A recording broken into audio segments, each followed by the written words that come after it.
through the 90s, 2000s, like you lived in London and it was all about partying. Yeah. So, Thursday would be Friday. Yeah. Like you would always be going to a gig or backstage at parties. And so, drinking a lot, things were excessive, ideas were done hungover, everybody was a little bit fuzzy. I started to have a reality check when I started to recall that I couldn't remember what had happened the night before. I would stop drinking for 3 months, I would stop drinking for 6 months, and every time I'd come out the back end of that and be like, okay, well, I did that, so this is good. Yeah. But the thing that I noticed is that it would just hit me like a brick. When I turned 40 was the point that I decided that my life, things were wrong and things needed to happen, change needed to happen. Being stuck and getting unstuck are my two main drivers. What would you say is first? Mindset first, body? Basically, the very base of it is the relationship with your body. Second to that becomes your relationship with other people you love, family, friends. Yeah. And once you crack that, then you can start to think about what goes on up here.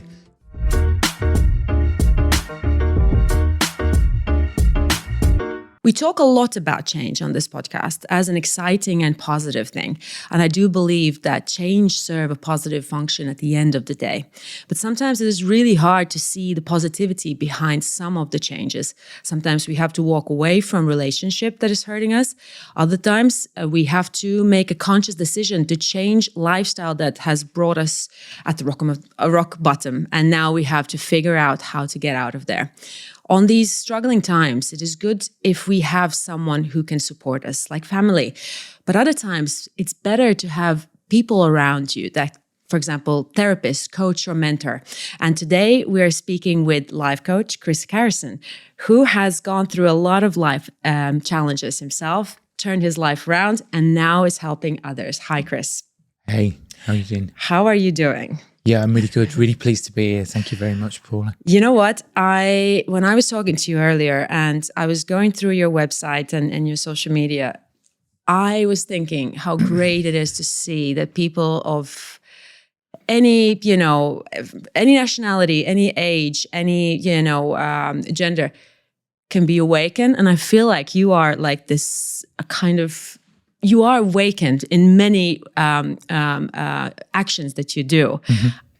Have you thought about it in this way about your life? It just feels like your eyes are wide open. Yeah, it does. It's quite interesting. I think about it quite a lot. It's funny you should say about the broad selection of the world and people and who we are. But the more and more I work with people, the more and more I see that we all come to the same issues and the same problems in life. And when you start working with different people, there are the intricacies of who they are and what they are and the issues that they have. But at the end of the day, they all come back to the same things, the same point of change that people have to make, the same point of change that you have to make. I saw something really cool on your website and I was just thinking maybe you can talk about your personal experience. And you were writing something along the lines, when you look in a mirror, who do you see? A title, a routine, or a part of yourself that is doing okay. But when, or are you seeing the true story, the wins, the losses, and the challenges?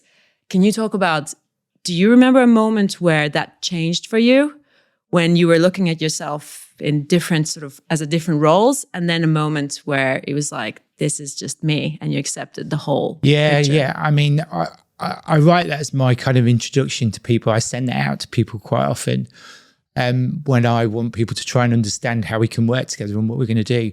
That really feeds back to the biggest change that I had in my life, which was when I turned 40, was the point that I decided that my life, things were wrong and things needed to happen, change needed to happen.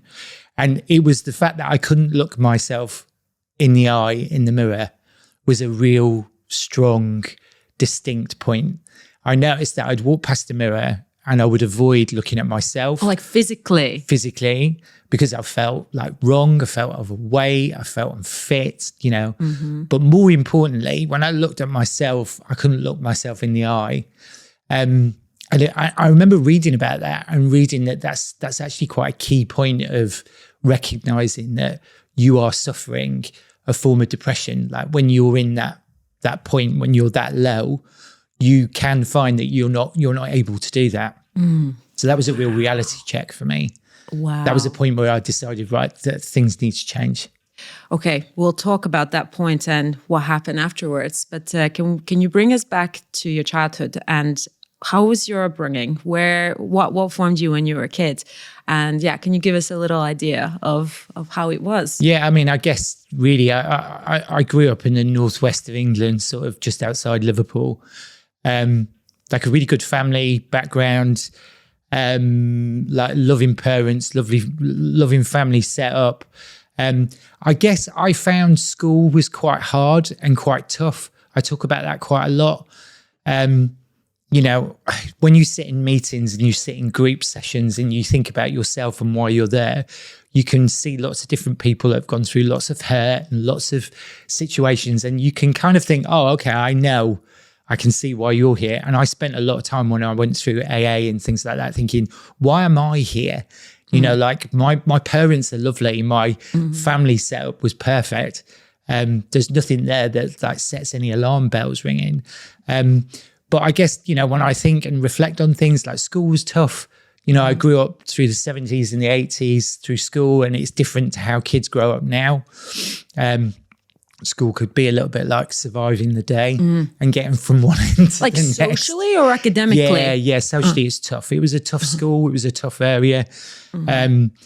Funnily enough, if you didn't play sports like rugby and things like that, you didn't kind of like make it into the groups. And even now my life is totally obsessed and based around exercise and being healthy. When I was young, I was discouraged away from that because it just wasn't something that I didn't really gel towards it or make the teams. And if you didn't make the team, you were kind of sat to the side. And that was the old school way of teaching, really. Yeah. Wow. But equally, it sounds like you're quite creative, probably from the childhood as well. How did that creativity come into your life? Was that like as an alternative? People go to sports and I used to hide in the art rooms. It's funny you should say that. You just actually brought that flooding back to me now. But I remember forging a note for my PE teacher in the last 2 years of school that said that I had some sort of debilitating foot issue that meant that I couldn't play sports, and just totally lying. And like negotiating with the head of sports that I could go to the art rooms because the art teacher really liked me and I was good at doing art. And he was kind of like, Chris can come and hang out here. It's fine. It's not a problem. So whenever the kids went off and did sports in those last 2 years of schooling, I used to go to the art rooms. So I used to sit and like copy record sleeves. I was obsessed with becoming a record sleeve designer and music and record graphics. And I think you did that because I was looking at your CV. You were doing that. Yeah, that's totally what I did. Yeah. I love that. So that was like sort of your first thing that you did after school, kind of. Yeah, that's all I wanted to do. That's like, I recognized very early on at like 15, 16, I used to walk around with like record sleeves under my arms, like a badge of honor, you know? So, you know, like you go to a friend's house and you'd like go and listen to music and I'd have the record sleeves and you'd put your favorite one or the one that was most respectable at the front and walk down the street with it, you know, Level 42 or Cocktail Twins or whatever. And these would be my badges of honor. But I'd also pick them not necessarily just because of the music. I'd pick them because I thought the record sleeves looked cool. Yeah, design. In hindsight, do you think you would have loved to push yourself as a kid more towards sports? Or are you happy the way the path kind of went on? Because you found sports anyways later on. Yeah. But do you think that would have changed anything if you would have been a part of the sports? Maybe popularity, you know, maybe it would have taught me a little bit more about popularity. But at the end of the day, no, not really. It's like, you know, I don't want to sound like one of those older, bitter people, but, you know, I don't really do the whole Facebook and reunion thing. But, you know, when things come up every now and then, I look at those people that kind of like kicked you to the ground and were a bit tough on you and hard, and they're not really anywhere great at the minute, you know. So in some respects, what you learn through that experience is kind of what builds resilience and is what makes you more driven and tougher. So for me, I would be very much like, okay, if you don't help me be part of what this group is here, I'll go over here and I'll be part of what this group is here. Yeah. And I think going into the 80s and the 90s, being a teen and 20s, I think creatively there were really good periods of time to be a creative. Yeah, supportive. The music industry was big. Yeah. People were getting paid like thousands and thousands of pounds to design record sleeves. When I first started in the industry, there was a lot of money, there was a lot of budgets. It was really exciting. You'd go all over the world and do shoots with bands and things like that. And awesome. So it was an exciting time. So it just drove me down that avenue, really. You were talking about school, and I just remember seeing like a picture of like graduation day, and there's all like little eggs, like all of us like little eggs. And then on reunion 20 years later, out of those eggs, there's one is crocodile, one is a chick, one is a fox. Everyone's different, but in school you don't see your purpose yet. So it all you want so much growth to do. Yeah. Okay, talk about that phase where after school you're starting to get all these cool jobs, you're meeting all these cool people, and maybe what kind of lifestyle did you have? And I assume all of us in early 20s are social butterflies. We want to kind of network, see people, and try to get good jobs and all of that. So can you talk about that a little bit? It was. I remember it was hard work. Yeah, there was a lot of hard work because trying to get into the music industry and get away from my town and the part of the world that I lived in was quite hard. I had to prove myself. It was very competitive. I didn't want to work in Manchester or Liverpool or anywhere like that. I wanted to work in London because that's where the big jobs were. And I wanted to work in music and record sleeve design. And at that time, it was a booming industry. So it was a really creative place to work. So you'd have to prove yourself to be able to get the jobs. So my recollection of that is a lot of dedication and a lot of commitment on my side to try and get in with the right people and network and, get the right jobs. Were you studying after high school, or did you go to work straight away? Or No, I studied. So I went to art college. So from school, went straight to a traditional, very old school, proper art college, the Cure and the Smiths playing in the rooms in the background, and people doing textiles, people doing fine art, people doing graphics, all that kind of stuff. And I wonder, was there a difference in that sort of social setup where all of a sudden you're in an environment where everyone's enjoying, creative process? Did that change? Oh yeah. Yeah, I loved it.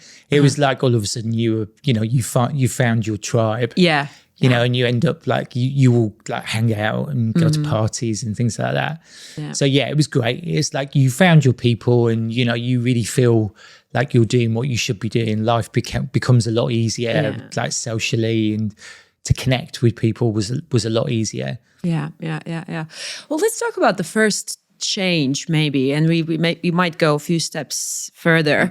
So you're having this great, early 20s, 30s, where you're working creatively, working with big clients, going out. When was that first moment for you where you were like, okay, this is not a breezy going out, this is affecting me, my life? Was it in 2030s? Was it later? Did you say it was 40s when it was like a big wake-up call? Can you talk about that moment where you realized that your personal path is going in a direction where you don't like it? Yeah, I would say probably when I was living in London, and there was a shift in change of industries. I moved out of music and into advertising and into the creative industry more, and things got a little bit more grown up when I did that.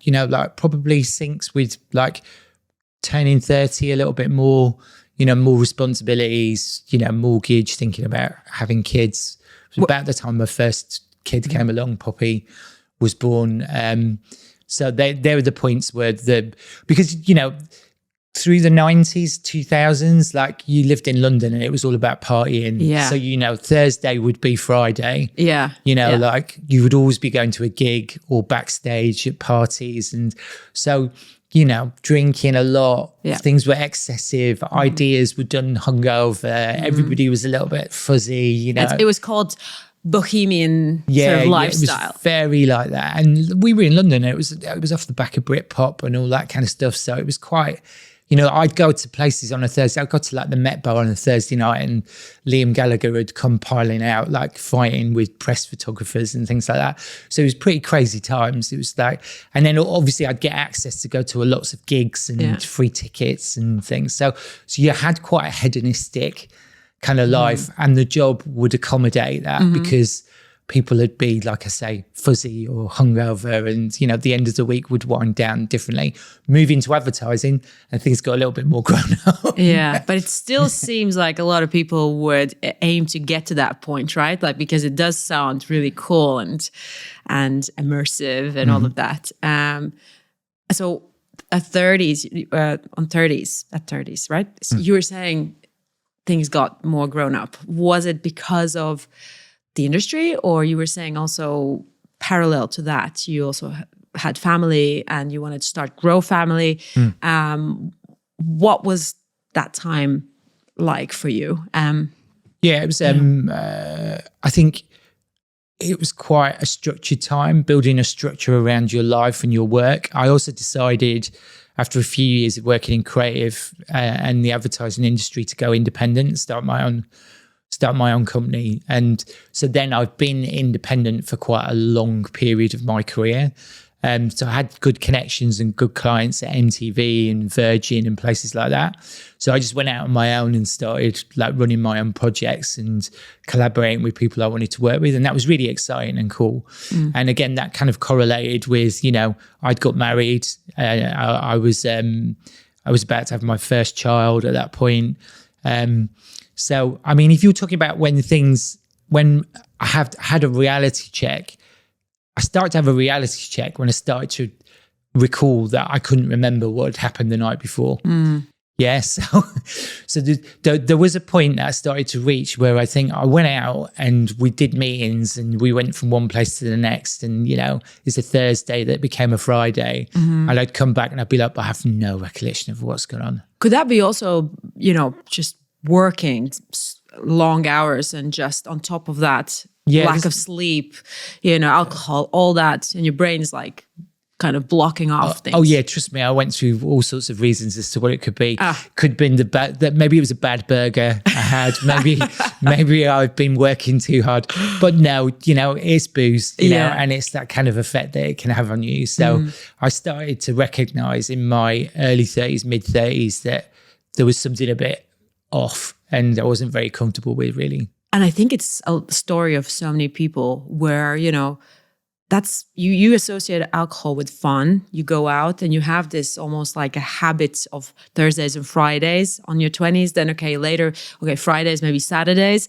But then there's a moment where you realize that this is not fun anymore. It's almost like, you know, you're doing it as a habit, but you're not getting out that buzz that you used to get, right? Yeah, totally. And so was it a long period of time where you kept on doing it, but you were like, it's not really great anymore? It seems like a lifetime. Yeah. It seems like a lifetime of constantly kind of thinking about it and having it in the back of my mind. And was it easy for you to admit that you have a problem? Or did you ever consider that a problem where you were like, well, actually I can leave, I can be done with this whenever I want. But then, you know, a year later, you're like, I'm still there or something. What happened? How did you come to realization that this is a problem? So I guess I started to recognize the fact that if I wasn't remembering things and there were these big blanks of time, that wasn't a good thing, yeah? And also it have an effect. If you're out with a client or you're out with friends or something and you come back and you can't remember, like you have that sensation of like, oh my God, you know, what did I do? What happened? And the fear. So there's little stories come back where somebody'd be like, you were fine, but then all of a sudden you weren't. And you get all these things start to build. So you start to like question yourself. So I went through quite a long time of questioning whether I should be doing this or not, and struggling with the ability to take control of it myself. I mean, I did try. I went through periods of like, I would stop drinking for 3 months. I would stop drinking for 6 months, and every time I'd come out the back end of that and be like, okay, well, I did that, so this is good. Yeah. But the thing that I noticed is that it would just hit me like a brick straight afterwards. Yeah. It almost came back fiercer after being able to abstain and take myself out of the loop. And what about people around you? Did they see it as well? Or was it one of those like, you seemed fine? Yeah, and a lot of seemed fine. Because I think there's like two groups of people. One that everyone knows that there's a problem, and then others that no one knows that there's a problem. And then only the person knows that there is something going on. Paula, you know what? Like there are a group of friends who I'm really close with, who I don't see a lot of, but we worked through advertising together. And we met recently, and one of them turned to me and said, I'm so pleased you're sorted now, because, I used to worry about you, and you used to, and I came away afterwards and I thought, why did you not say anything? That? Yeah. Why did nobody say anything to me about this? Yeah. Like, where was the disconnect? Because I went through a real painful self-discovery and journey to sort myself out, which was very much driven by me and through the network of people that helped me do that were disconnected to anything I had in normal everyday life. Yeah. And you can, and even bless them, even my parents to some degree, I'd be like, why did nobody say to me, like, this is not good? That's such a big culture as well for a lot of people, where they just don't want to upset the other person, so they don't tell the truth. Yeah. But I think the truth will hurt for a little bit, but then it will do so much good. But I think people are just uncomfortable with upsetting someone with the truth, right? And it could be the reason why no one kind of said it, right? Yeah, absolutely. And I think there's been a seismic, cultural change in the last, I'd say probably 10, 15 years around alcohol and around what it is. It's been an incredible shift. I would almost liken it a little bit to what happened with smoking, and that smoking was very much like what you did, and it was vogue, and people did it, and it was everywhere. Cool. Yeah, and then all overnight, almost, it was like, this is not good. This does bad things to you, and there was this massive shift. Having younger kids and teenage kids, and a girl who's like 20 growing up and stuff, like the shift in how they think. I mean, they call it alcohol. Yeah. Like, I never called it alcohol. Yeah. It'd be going out. Yeah. Or we're going drinking. Yeah. This and with a positive smile to it, exactly. We're going drinking, which of course it is. Like, please don't get me wrong. Like, everybody's in my wife now, she can sit and drink the most beautiful cocktail in the Atlantis when we go out, or, a nice restaurant, and savor it. And just looks divine, and it's so civilized, but not me. Yeah. I could strip that right down to something basic. Yeah. But have you thought about what alcohol did to you? What was that great feeling that alcohol gave? Because I really love, I think Gabor Mate, he was talking about how people are not addicted to the substance. They're addicted to the feeling that the substance gives them. So that made me really think about, what is that feeling that booze gives to people? And it's different probably, but have you thought about what it gave to you? Yeah, it was numbing. If I think about what it did for me, it numbed. Like relaxed you? Or Yeah. It numbed and sedated, and maybe I think the point that I was drinking the most, and that 30s kind of period of life, I wasn't happy. I wasn't happy in life. And, I wasn't with the right person. I wasn't in the right marriage. I was like, I wasn't facing up to things that I needed to face up to. And that became the way that you could just numb out. Yeah. For a second, and then wake up and everything's even worse, right? Yeah. So it's interesting, like you talk about your life, and I think there's a lot of things at the same time. There could be the addiction part, but there's also the relationship that's probably affect each other. How can you talk about, how do I put this better? Did something happen? Did divorce happen and then you're like, I need to sort myself out? Or did you sort yourself out and then you were like, actually, I think this is not working? How did that change started? Maybe we started with that point when the change started. So can you just walk us through that moment of where the trajectory really changed in your life? I think mentally, becoming a dad. Yeah, I think becoming a dad, which is 20 years ago, and like having a girl. So, you know, I had a daughter and I was a dad. And, you know, I'd be coming home and I can't remember what I'd done or where I'd been or what, you know, these big blanks. And I was like thinking, that's not the way. Like, I knew at that point that that's not the kind of dad I wanted to be to a little girl. So I think that was the first point where I really started to think about it and try and make shifts. So there was that element of it. You know, my wife at the time she wanted to drink still. I was still in a circuit of people who drank heavily and partied heavily. So it always felt like I was being the odd man out and I was, you know, making things harder for myself. So 40 was the point that I made the change. Yeah. And I made the change because I'd gone through, I describe it as white knuckling. Yeah. I'd done about 2 years of white knuckling where I was like, right, okay, this I've got my daughter was like, I'll be really bad with the coupling the maths together, but let's say for argument's sake, she was probably about 5 or 6. So obviously I'm realizing she's getting bigger. Yeah. And she starts to look at me, and I think I had this fear that I didn't want to be a mess in front of my children. I didn't want them to realize that, you know, I was that I was not the good person. Yeah. Not the strong person. Expectations of yourself as well as a parent, right? So I think as she grew older, and then I had a little boy as well, who came in the mix then as like, you know, I need to start really getting a grip on this. So I call it white knuckling. So for a couple of years, I was basically not drinking. You know, I'd go out to parties and I'd like drive but it was hard. It was really hard work. You know, I had a partner who didn't want to do that. My wife didn't want to do that.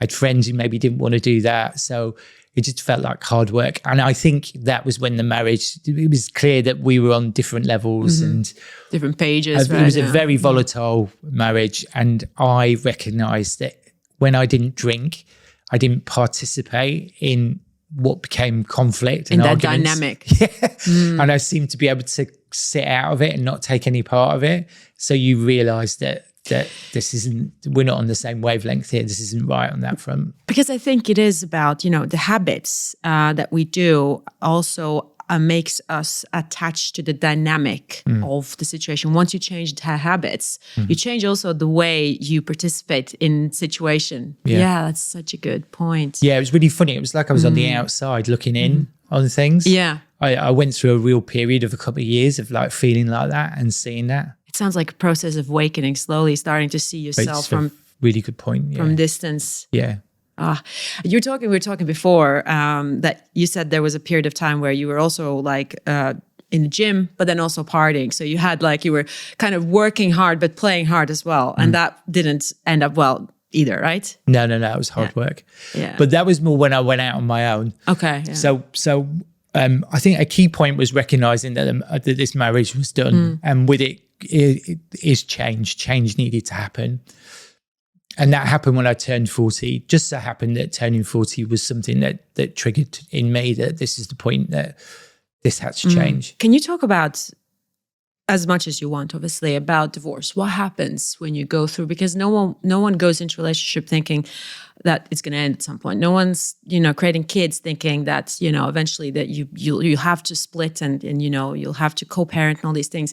What goes through your mind mentally when you first that you've decided that this is over, but second, like when you have to manage the mess and try to kind of make it work. Can you talk about that period of time as well? Yeah, it's just really intense. Yeah, it's like everybody goes through it, and you go through it in different levels.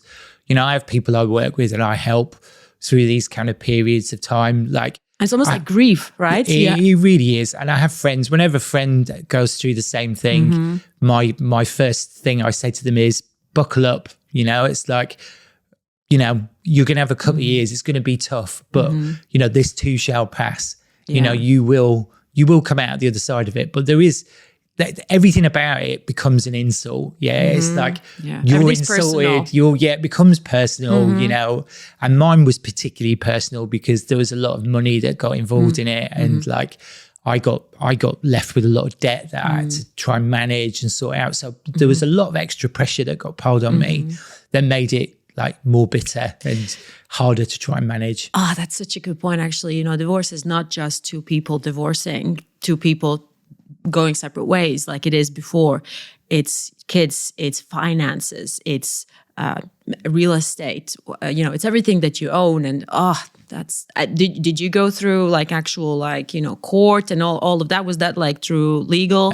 No, not really. That was it sort of works its way out. Yeah. It's kind of, I wasn't given a lot of choice. I was kind of lumbered with a whole load of debt because I was the provider. You know, it was my business, so all the bank accounts were in my name. So I was just kind of left with everything. And how was your mindset then? Like, were you then already not drinking? Yeah, really fragile. Were you ever feeling like I just need that glass of, have that beer? There was a very short period of time where when I moved out of the family home, and I basically had like a horrible little bedsit kind of setup that I was in on my own. I kind of like reached this point where I thought I might as well just go to the pub. You know, it's kind of like, why don't I just give myself a break and go and have a drink? Because, you know, you reach that point where your kids aren't with you for half of the time. So there's these big voids. So there was a very short period of time where I really jumped off the wagon and thought, right, okay, fine. These are the periods. So this was the second part of managing the addiction. Like I could maybe do 2 weeks on and 2 weeks off and do this side of it. So I did that, and but that wasn't a good way to be. It didn't make me feel good. At that point, it just got me more down and made me feel quite depressed, really. Yeah, it is difficult when you all of a sudden, when you have access to your kids full time, and all of a sudden you have access only on specific days of the week or a month, right? How was that? There's got to be some sort of like adjustment period to kind of get to that. I'm just saying, there's a lot of people, you know, there's a lot of divorces and there's a lot of adjustment for so many people. How does that feel? It's hard, but I actually think managing the kids was the easiest bit for me. Because I was just like, these are my kids and like they mean everything to me. So, you know, I need to do as much as possible around them. So there was and my kids were the same. There was very much an agreement that they wanted to spend time with me. And I do remember waking up the first weekend I'd moved out in the bedsit and hearing the kids next door playing downstairs. I remember that being a very, very low point. You know, somebody else's kids playing in the garden, and you realizing that you're here in this like space that you're rattling around in yourself. But they were the points that I recognized that, okay, I need to like take control of this situation. I need to turn this around. I need to do something to make this better. Like I can't live in this kind of like way of on and off. But I was very adamant that my kids would spend 50% even more of the time with me, and my wife was very willing to let that happen. So I spent loads of time with my kids. And I always say to people that basically your kids now, at the end of the day, your kids love you. As long as you're supportive of them and you're the figure, you know, the people that they need to be in life, they will always like be ready to spend time with you and do things with you. And when did AA come into play? So we were talking about, when was that moment where you actually admitted to yourself that I have a problem and I need some help? Was there ever like a therapy? What kind of steps did you take to kind of see if you can solve it yourself or some help? Coach, mentor? No, I read some books on how to not drink. There's a guy called Alan Carr who's famous worldwide for having this method of stopping you from smoking. Which I applied for smoking. I did that like about 3 or 4 times for drinking, which kind of worked for periods of time, like actually in sessions as well as his books. It's funny, there's a point I distinctly remember where I actually called AA when I was working at Virgin at the time, and I'd gone through another one of those nights where I'd been at a business event. I think it had actually been something we'd been doing with Richard Branson, like loads of pressure. And afterwards, like I just got totally hammered and completely forgotten what had gone on and was overwrought. Was like, oh my God, I can't believe this happened again. I remember ringing the AA hotline and spending like an hour talking to somebody on the phone on like a horrible, miserable day in Brook Green in London, walking around the park in front of the Virgin offices. And this person just desperately trying to get me to come in, because there's going to be a meeting nearby, like just come into a meeting, you'll feel better for it. And me talking my way out of it at the end and just being like, no, I'm good. And I remember this person saying to me, okay, cool. Well, I'll see you across the rooms one day. And it really like stuck with me. And I put the phone down and I went about my business. And it was some years before I actually made the decision, but that came back to me. Being out on my own, living in a bedsit, going through this brief period of drinking heavy when I didn't have my kids and just feeling miserable and knowing I had so much to sort out in life. I basically just called up AA again and just said, right, that's it. I need to do this. And the doorbell went like literally 20 minutes later. And this guy was stood on the doorstep called Sean. He was about 7 foot tall, like covered in tattoos, rugby shirt on, literally everything you wouldn't have thought an AA person would be. I was expecting some little like church lady would turn up, and he basically just put his arm around me and said, right, come on, we're going to go to a meeting. And I walked out the door and he literally walked me 6 doors down to a village hall that was on my road and walked me in through the door to the village hall. It was always right And next. I walked in the village hall and there was a circle of chairs and I sat down and there was about 8 to 12 people all sat in that room. And then that was it. Wow. That was where it changed. Wow. Oh, that is like goosebumps while you're talking about it. Let's talk about you and how you help people. You help with leadership and all sorts of sort of directions, but I want to focus this time on the life coach part of sort of your services, if I can call it like that. And can you talk about how do you help people now, or is it men and women, right? So it's not just men. Yep. It sounds like it's more men. Is that true? Or are you naturally gravitating or attracting more sort of men who are going through similar experiences? Yeah, I think if you were to like put a statistic on it, I think you're looking at like 70-30 kind of balance. I think something that I've found here in Dubai is that there seems to be men seem to want like the guidance and the help more. I don't know if that's to do with the transient nature of the city and the way it is.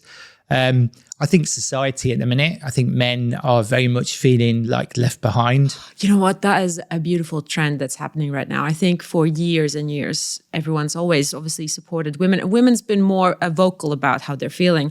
And men's always been sort of more closed and you just assume that they're okay. Yep. And then it really...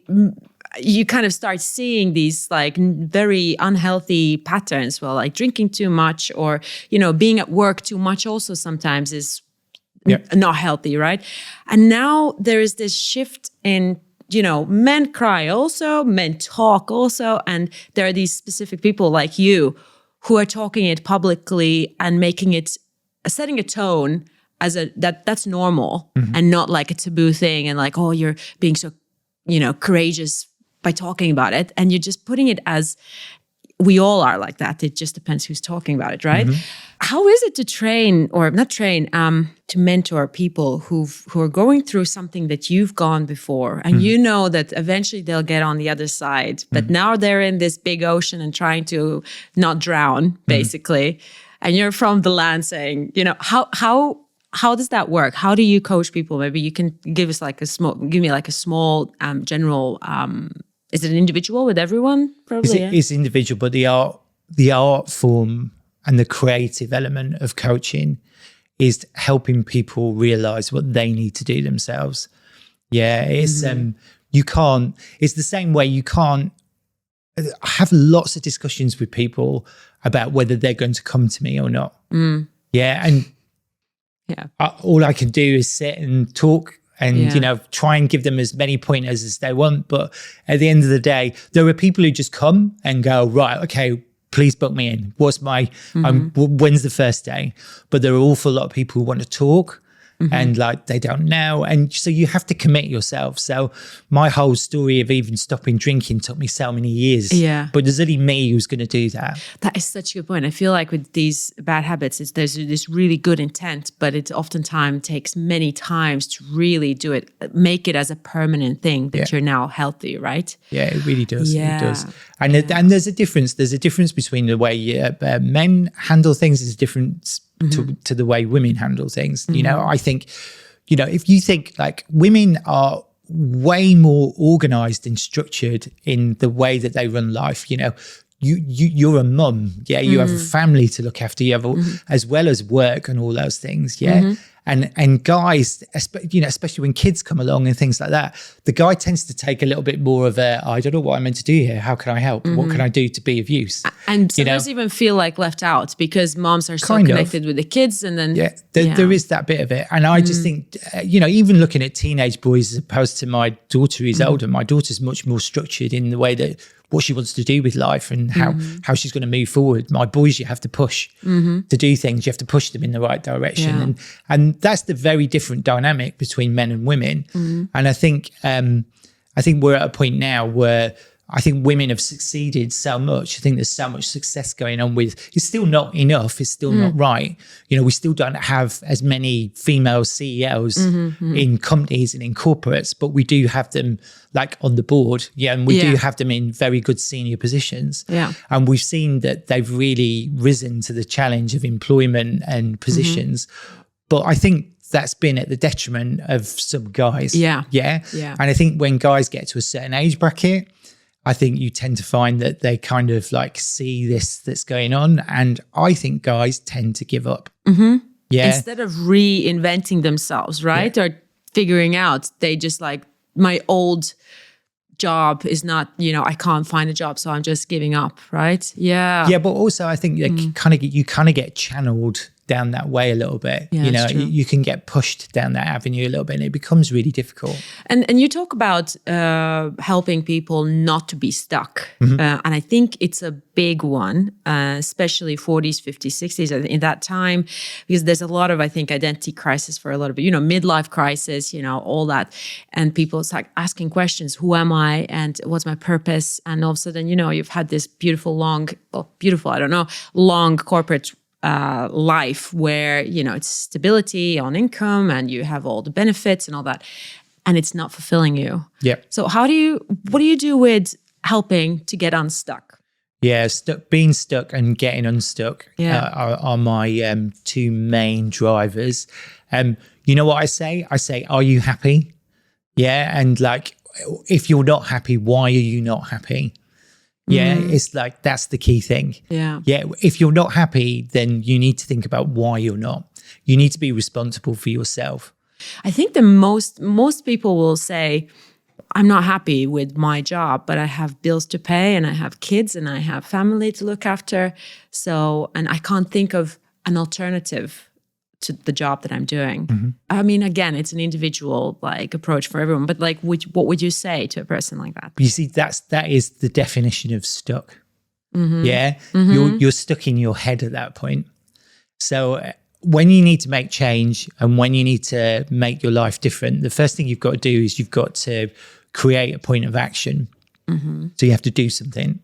And I always get all my clients, whenever they start working with me, the first thing we start looking at is you, your body, your movement, your exercise, what you're doing.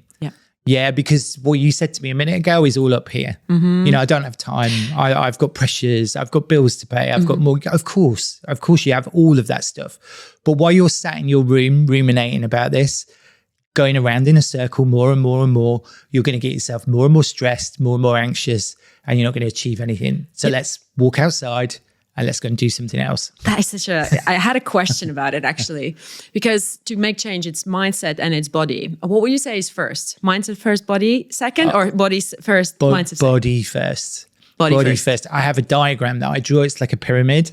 Basically, the very base of it is the relationship with your body. Second to that becomes your relationship with other people you love, family, friends. And once you crack that, then you can start to think about what goes on up here and yourself.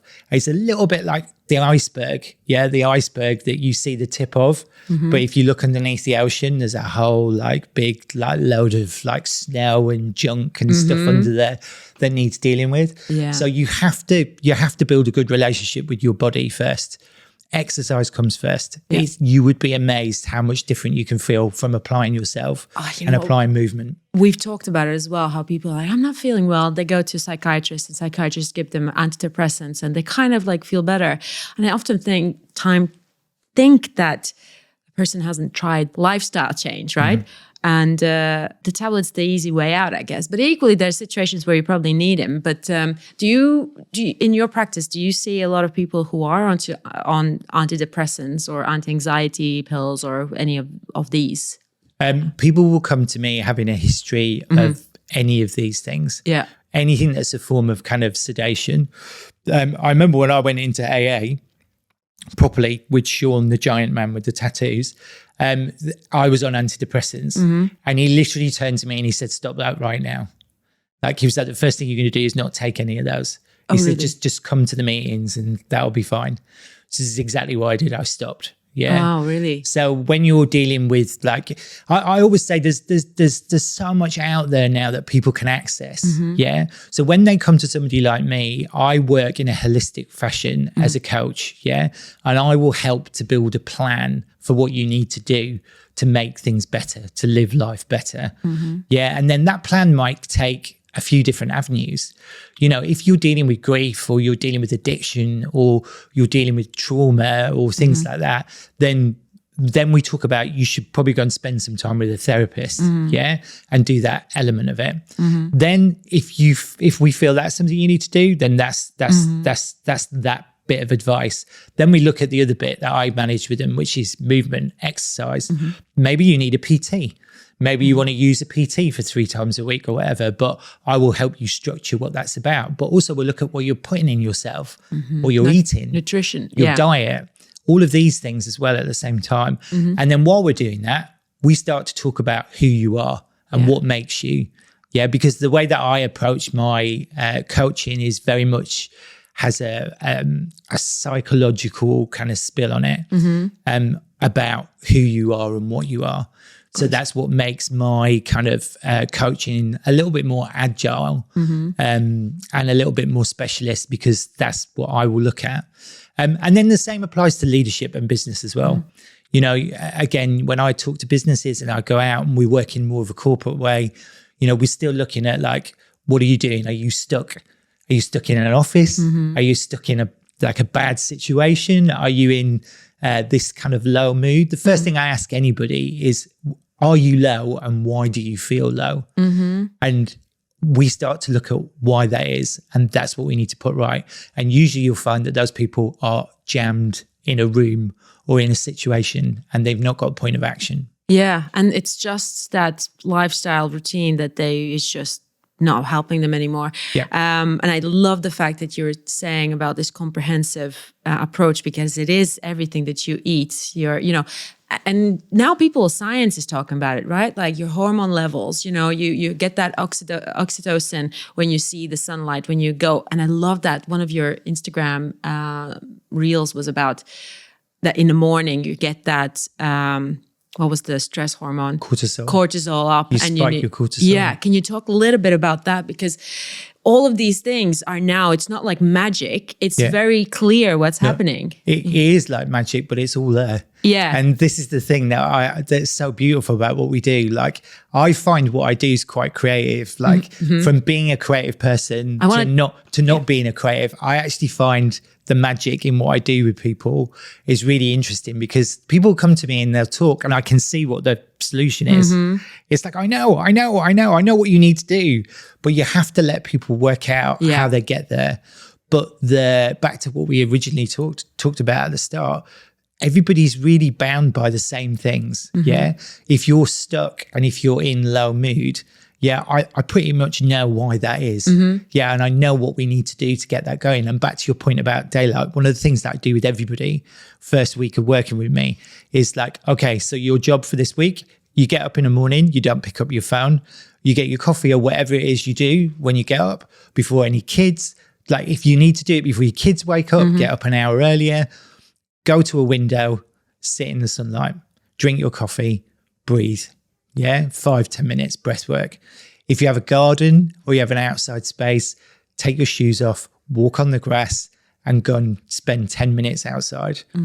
Yeah. And then if you can take that even further and you can go out for a run or a walk, in that first hour of waking up, then your body and your circadian rhythm will basically be flooded with the rush of cortisol that you get. Everybody gets it. And it will basically run into your system and it will help your circadian rhythm balance for the day ahead. Oh, yep. And it's such a simple solution. You know what? All these things sound simple. And what do you think is the reason why people just can't start? They are like almost frozen. Yeah. They see all these things. It seems so easy, but yet they can't start sometimes. And is there a trick to trick them into like starting? And maybe actually what you just mentioned, just open up the window, right? And just looking in the sunlight. Well, often it's the start that stops us. Yeah. And I always say to people, I think it's like, people come to me and they know what they want. They know what they want to do. But talking to me for 45 minutes, they go away and they're like, right, okay, great. And like I said to you, the art of coaching is to sit, listen, guide, and try and help you work out what you need to do. You know what you need to do. Yeah. You know why you're unhappy. Yeah, I give you the tools to help you go out and action it. So oftentimes people just need the space to sit and rationalize where the thought process is. Yeah, because we think we have too much to do. We think we're low on time. You know, we think we're high on stress. Yeah, and by talking to somebody like me, a coach or somebody who's trained like this, we rationalize and put a plan together of what's totally doable. We open the magic. Yeah, we create that magic space for you to give you the opportunity to go and actually action what you need to do. You know, you're talking and I'm thinking about sometimes maybe people see this big change and they look and they just get overwhelmed, and you come in and you break it down. Absolutely. Right? And step by step, and it doesn't seem that overwhelming all of a sudden. Yeah, I do that an awful lot with people at the minute. Well, you know, like I'll be like, get your iCal out. Let's get your iCal out. Let's break your week up and your day up into sections. Yeah. You know, what do you do here at this part of the day? When do you do all your calls? When do you do? And then, you know, it's kind of like, and then I will always say to people, right, okay, it's lunchtime. What do you do over your lunch period? Kids are at school. What happens? Oh, well, you know, I do this or that. Right. Well, okay, well, you're going to go outside and you're going to go for a walk. And then you come back and then you'll start your calls or your meetings or whatever. So it's about like dividing a day up and putting a structure to what you need to do. Like it can be very easy to get lost. Yeah, it can be very easy to get lost in things. I just want to ask the last question about the men's group, the Useful Men. Yeah. I think I saw, and we were talking a little bit that's a new upcoming project. Can you talk about a little bit about that? What this is about? Is it something similar to AA or is it a supportive group? Talk about that a little bit. Yeah, it's very much something that's taken inspiration from what I found so beautiful and so kind of empowering from AA. There's something about sitting in a circle. There's something about being a group of people together and sharing experiences that helps you try and de-jungleize, de-puzzle what's going on in life. And I've been on a few different things since being out in Dubai. I was on Helen Farmer recently. Big conversation point is that men feel like that they can't take part in life. You know, they're stuck inside and they're like opting out of life. So the whole point of Useful Men, which I've set up, is to create a group space that men can come to like early in the morning. It's going to be on a beach. I have a venue that I'm just finalising at the minute. So it's a beach. It's at dawn.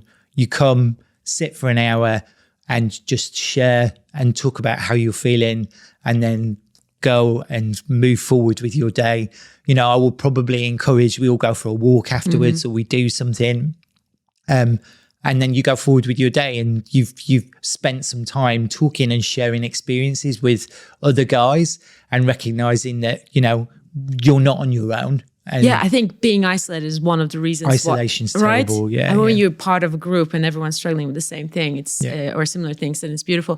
And Paula, like people are going through divorce, and things like that, and when you're going through those situations and you are on your own, and you do lose purpose. When a guy loses purpose, this is where the low mood sets in. A man needs a purpose. He needs his family. He needs to be able to provide for his family. He needs to feel like he's doing the things that make him a man.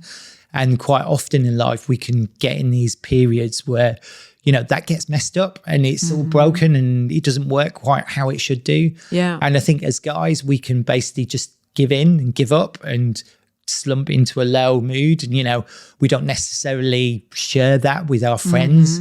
But when you sit in a circle with people that you don't necessarily know, but you're all there at the same time. For the same reason. And you start talking and somebody says something, somebody else says something. You tend to find you can't fit in the time because everybody has so much to say.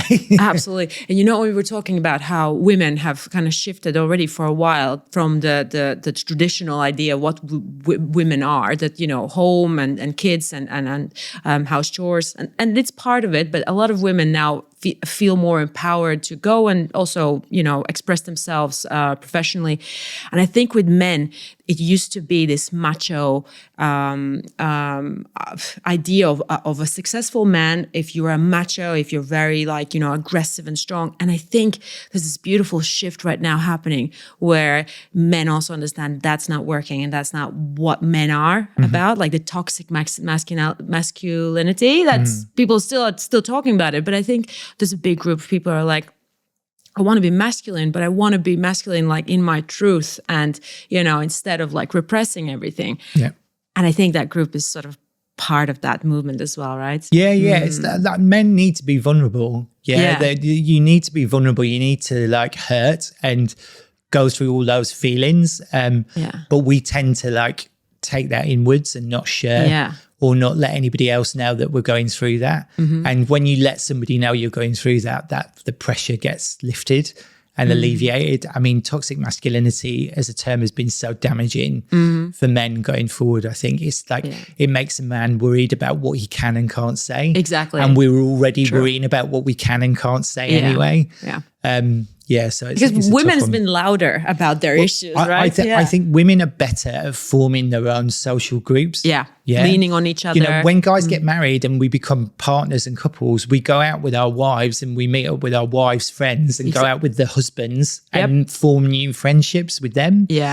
So we kind of go along with, because we are like, okay, cool, I'll be there. When do you need me there? 8 o'clock, fine. So there is an awful lot of that goes on. So you tend to find, and I know I was one of these guys, that once that goes away, you're at ground zero and it's like, what do I do? I don't understand. I've got to start all again. How do I do this? And I think women are much better at being able to make those social connections in a really positive, good way. That is such a good point. So we need these communities and we need these spaces where guys can come.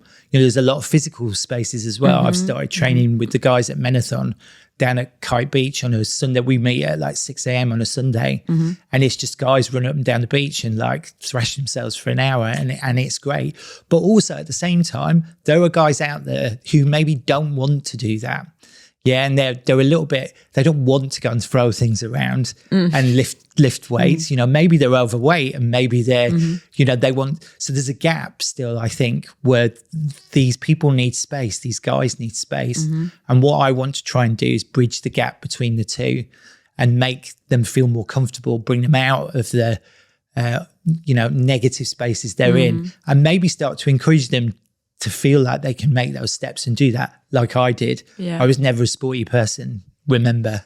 But that's that, you're a testament of, what happens when you change, your life around and you see the results and you see, you are walking, example of that it is working. It's not just, nice someone telling, right? Let's end on that note. It's beautiful. And I think, anyone who wants to reach out to Chris Harrison on Instagram, or your website was The Healthier The Healthier Life Coach. The Healthier Life Coach.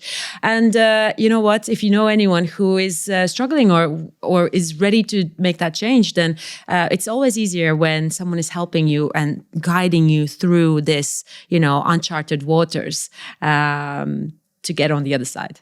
Thank you so much. And thank you, everyone. See you next week.